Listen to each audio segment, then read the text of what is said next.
So সেই গিফটটাকে receive করার জন্যই আমার আসলে ছবি। আচ্ছা, আপনারা দুজন যেহেতু বন্ধু, এই গিফটটা যখন আসলো নিশ্চয়ই আপনাদের মধ্যে কথা হয়েছে এবং আপনারা জানেন যে সিনেমার প্রধান দুটি চরিত্র আপনারা, তখন কি আপনাদের মধ্যে কথা হয়েছিল কিনা, বা কে আগে ফোন করেছে বা কে আগে টেক্সট করেছে যে ব্যাপারটা এরকম, এমন কোনো ঘটনা আছে? এরকম থাকেই না আমার আর মিথিলার বিষয়টা। আমাদের আসলে সত্যি আমাদের হয়তো বছরে একবার হ্যালো বলা হয়। এই ছবিটা যখন শুরু হলো, ছবিটা হ্যাঁ, তখন হয়তো কথা হয়েছে।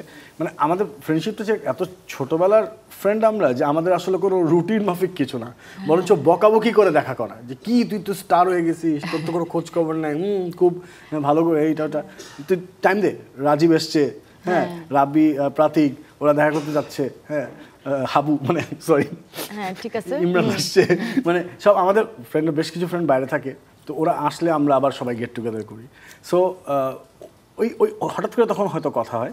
কিন্তু এই ছবির সময় যেটা হয়েছে সেটা হচ্ছে প্রথম কথা এইটাই, তোর সাথে আমার রোমান্টিক সিন করতে হবে, তুই পারবি, আমি পারবো। বিষয়টা হচ্ছে এটা ওর সাইড থেকেই। আপনি বলেন, আপনি ফোন করে প্রথমে কি বলেছিলেন?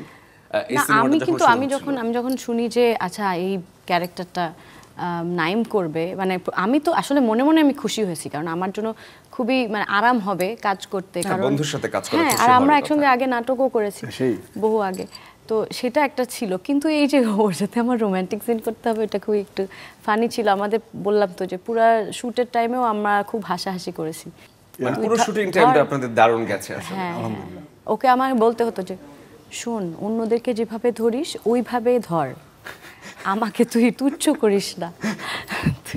It was very sweet bonding, so alhamdulillah it was very nice. কারণ যে বললাম না, ও তো আমাকে ওইভাবে যেহেতু ছোট থেকে চিনে, ওইভাবে পাত্তা দেয় না।